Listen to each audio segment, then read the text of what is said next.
In this video, I'm going to show you how to force quit on your Mac using your keyboard. So let's say you're in a situation where your Mac is kind of frozen and your force quit's not working, and the only option that you have is to be able to force quit through your keyboard. So it's very easy to do, and it's very easy to find the shortcut keys actually as well. So what we can do is go ahead and find the shortcut keys. So what you want to do is click on the Apple here and go to force quit, but don't click on the force quit.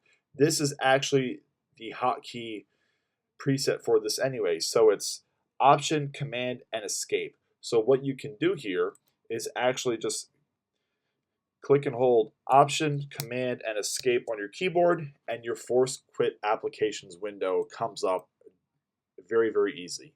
And what you can do is you can use your arrow keys to go ahead and find something to force quit. So I'm just going to hit that, and then we hit enter one more time, and it force quits that app. So if by some reason your desktop is not working, or your mouse isn't working, or you need to force quit something and your Mac is not working, you can just go through the keyboards by hitting Option, Command, and Escape. That brings up the window, and then you can go through with your keyboard arrow keys, find something, and then force quit it just like that. It's very easy and very simple to do.